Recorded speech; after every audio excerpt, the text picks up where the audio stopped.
आपल्याला मिळालेल्या माहितीचा गाभा एका वाक्यात मांडला आहे आणि ते वाक्य खूपच प्रभावी आहे. दुकानदार आधी तुम्हाला विकत घेतो, नंतर तुमच्या मालाला. वा. हे ऐकायला खूप सोपं वाटतं, पण मला वाटतं सेल्सच्या जगात हाच सगळ्यात मोठा नियम आहे. हो, अगदी. आणि आज आपण याच नियमाचा जरासा सखोल अभ्यास करणार आहोत. हो, कारण आपल्या स्रोतांमध्ये याला एक मस्त शब्द दिलाय, रिलेशनशिप इंजिनिअरिंग. बरोबर. आणि इंजिनिअरिंग हा शब्द इथे खूप महत्वाचा आहे. अच्छा, तो का? कारण हे काहीतरी नैसर्गिकरित्या म्हणजे असं आपोआप घडतं असं नाहीये. यामागे एक विचार आहे, एक पद्धत आहे. ओके. जसं एखादा इंजिनियर पूल बांधताना प्रत्येक गोष्टीचा विचार करतो, पाया किती खोल हवा, कोणतं मटेरियल वापरायचं, अगदी तसंच ग्राहकाशी नातं जोडतानाही एक प्रक्रिया असते. म्हणजे हे फक्त गोड बोलणं किंवा चांगलं वागणं नाहीये? नाही, अजिबात नाही. त्याचा खूप पलीकडे आहे. तर मग ही इंजिनिअरिंग प्रक्रिया नक्की आहे तरी काय? म्हणजे याचे काही टप्पे वगैरे आहेत का? हो, आहेत ना. आपल्या स्रोतांनुसार याचे 3 मुख्य टप्पे आहेत. पहिला आहे ॲनालिसिस, म्हणजे विश्लेषण. विश्लेषण. हो, यात आपण दुकानदाराचा स्वभाव, त्याच्या व्यवसायाची पद्धत, त्याच्यासमोर काय आव्हानं आहेत, हे सगळं समजून घेतो. बरं. दुसरा टप्पा आहे डिझाईन. म्हणजे या विश्लेषणाच्या आधारावर आपण त्याच्याशी कसं बोलायचं, कोणती माहिती द्यायची, याचा एक आराखडा मनात तयार करतो. ओके, म्हणजे आधी अभ्यास मग प्लॅनिंग. अगदी. आणि तिसरा, सगळ्यात महत्वाचा टप्पा म्हणजे एक्झिक्युशन, अंमलबजावणी. म्हणजे जे ठरवलंय ते प्रत्यक्षात आणणं. बरोबर. योग्य वेळी, योग्य पद्धतीने. हे खूपच इंटरेस्टिंग आहे. आणि या प्रक्रियेला अधिक चांगल्या प्रकारे समजून घेण्यासाठी आपल्याकडे आर्यन नावाच्या एका सेल्समॅनचं एक उत्तम उदाहरण आहे, नाही का? हो, आणि त्याची गोष्ट खूप काही शिकवून जाते. सुरुवातीला तर आर्यन या प्रक्रियेत पूर्णपणे अपयशी ठरत होता. तो खूप मेहनती होता, पण त्याचा दृष्टिकोन पूर्णपणे यांत्रिक होता. म्हणजे कसा? तो दुकानात जायचा आणि त्याची रेकॉर्ड सुरू. नमस्कार, नवीन स्कीम आहे, माल घेणार का? हां. आणि इथेच तो ॲनालिसिस आणि डिझाईन या दोन्ही टप्प्यांमध्ये कमी पडत होता. तो दुकानदाराला एक माणूस म्हणून पाहतच नव्हता. नाही. त्याच्यासाठी दुकानदार म्हणजे फक्त एक ऑर्डर देणारी मशीन. बरोबर. त्यामुळे साहजिकच दुकानदारही त्याला एक माल विकणारी मशीनच म्हणूनच बघायचे आणि टाळायचे. तो फक्त एक्झिक्युशन करत होता, पण चुकीच्या प्लॅनचं. अगदी. मग एके दिवशी त्याने ठरवलं की आपला दृष्टिकोन बदलायचा. तो एका अशा दुकानात गेला जिथला दुकानदार नेहमीच वैतागलेला असायचा. पण यावेळी आर्यनने नेहमीपेक्षा काहीतरी वेगळं केलं. काय केलं त्याने? त्याने आपली बॅग खाली ठेवली आणि फक्त निरीक्षण केलं.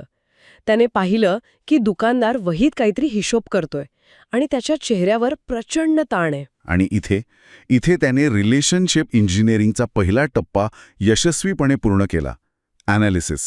बरोबर. त्याने परिस्थितीचं अचूक विश्लेषण केलं. त्याला कळलं की ही व्यक्ती सध्या विक्रीच्या मानसिकतेत नाहीये, ती दुसऱ्याच कोणत्या तरी समस्येत अडकली आहे. ही वेळ स्कीम सांगण्याची नाही, तर संवाद साधण्याची आहे. अगदी. आणि मग त्याने जे केलं ते त्याच्या डिझाईनचा भाग होता.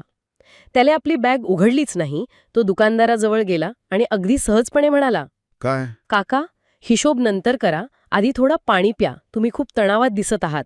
वा. एका क्षणासाठी तो दुकानदार त्याच्याकडे बघतच राहिला.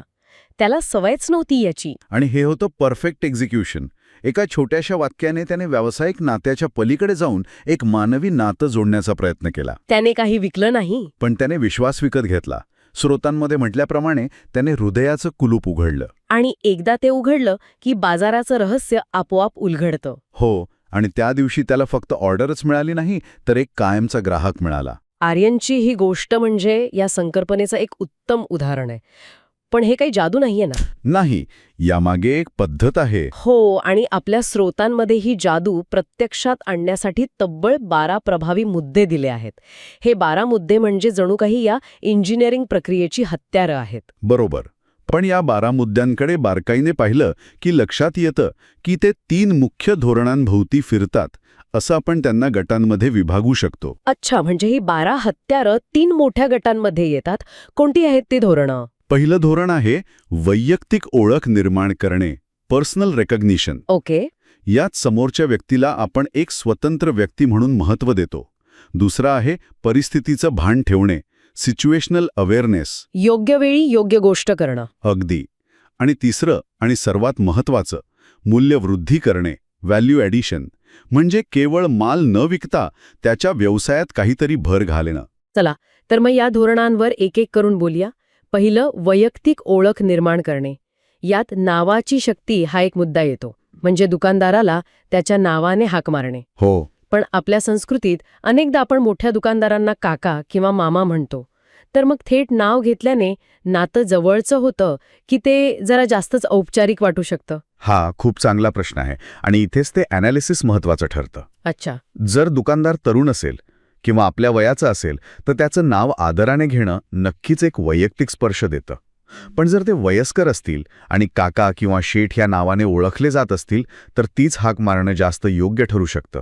म्हणजे मुद्दा नाव घेण्याचा नाही, मुद्दा त्यांना आदर आणि ओळख देण्याचा आहे. बरोबर. याच धोरणात दुसरा मुद्दा येतो, खरी प्रशंसा. म्हणजे दुकानातील मांडणीची किंवा त्यांच्या बोलण्याच्या पद्धतीची मनापासून केलेली स्तुती. पण यात एक धोका आहे नाही का? आहे, खूप मोठा धोका आहे.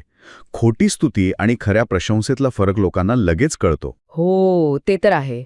जर तुम्ही फक्त ऑर्डर मिळवण्यासाठी "वा, काय छान दुकान आहे तुमचं" असं म्हणालात तर ते लगेच ओळखलं जातं. मग खरी प्रशंसा कशी असावी? ती विशिष्ट असावी.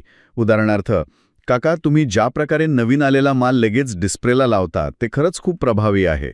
यामुळे ग्राहकांना लगेच कळतं असेल काय नवीन आले." अच्छा, म्हणजे स्पेसिफिक आणि प्रामाणिक. अगदी. याच वैयक्तिक ओळख या धोरणाला जोडून ऐकायला शिका हा एक मुद्दा आहे. हो, आपण नेहमी आपलं म्हणणं मांडायला उत्सुक असतो, पण समोरचं ऐकून घेणं ते खूप महत्वाचं आहे. प्रचंड.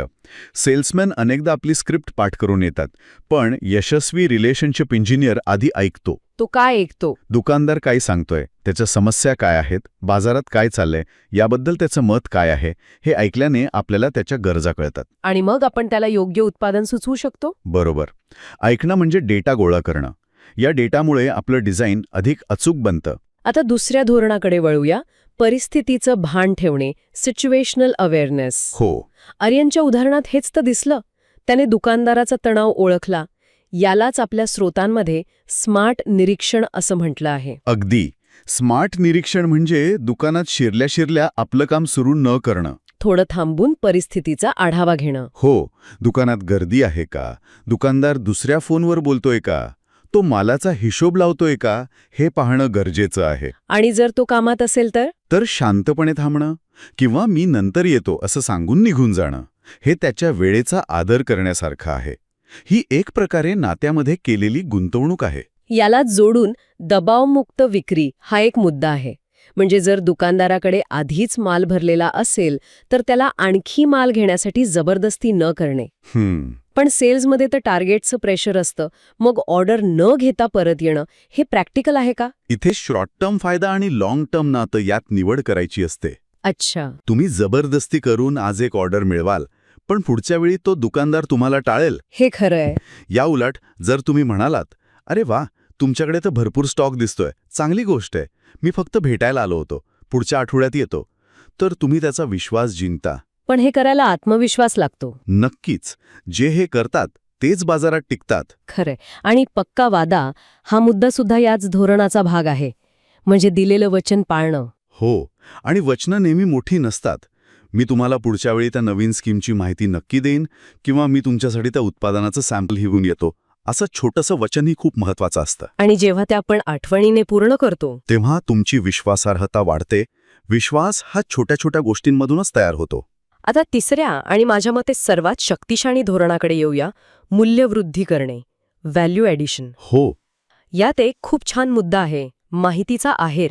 म्हणजे काय नक्की? अशी माहिती दिल्यावर तुम्ही फक्त एक सेल्समन राहत नाही तर एक सल्लागार, एक हितचिंतक बनता.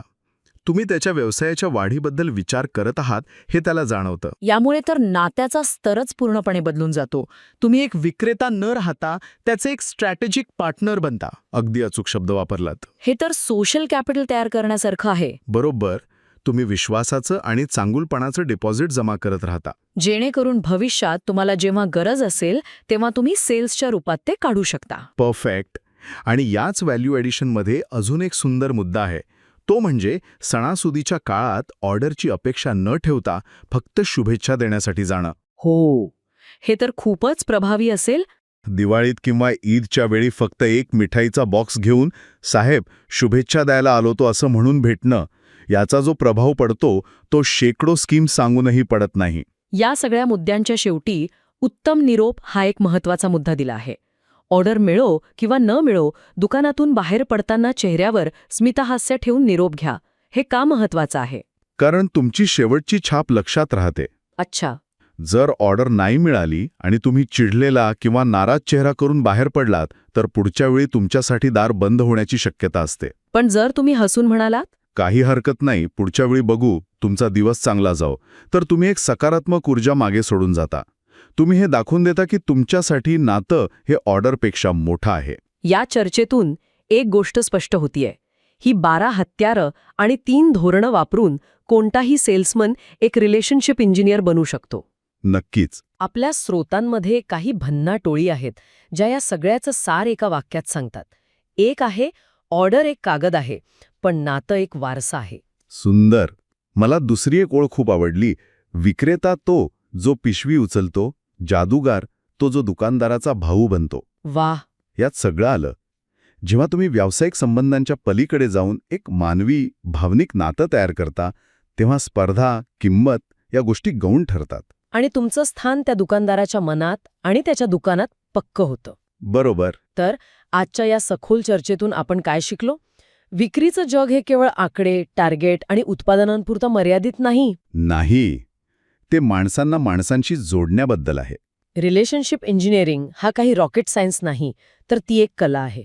समोरच्या व्यक्तीला समजून घेण्याची, त्याच्या परिस्थितीचा आदर करण्याची आणि त्याच्या व्यवसायात मदत करण्याची. आणि याचा अंतिम बोध खूप सोपा आहे. करा श्रीमंत तोच जो नात्यांनी श्रीमंत आहे. कारण तुम्ही दिलेला मान, दाखवलेला प्रामाणिकपणा आणि जपलेला विश्वास ही एक अशी गुंतवणूक आहे जी कोणतीही जाहिरात किंवा डिस्काउंट स्कीम देऊ शकत नाही, इतका परतावा देते. आणि हे फक्त व्यवसायातच नाही, तर आयुष्याच्या प्रत्येक क्षेत्रात लागू होतं. अगदी. जाता जाता ऐकणाऱ्यांसाठी एक विचार सोडून जाते. आपल्या स्रोतांमधला हा विचार फक्त सेल्समनसाठी नाही. आपण आपल्या रोजच्या आयुष्यात, मग तो ऑफिसमध्ये असो किंवा घरात, असे छोटे छोटे मानवी स्पर्श देऊन कितीतरी नाती अधिक घट्ट आणि अर्थपूर्ण बनवू शकतो. दुसऱ्याच्या परिस्थितीत स्वतःला ठेवून पाहणं हीच तर रिलेशनशिप इंजिनिअरिंगची पहिली पायरी आहे, नाही का?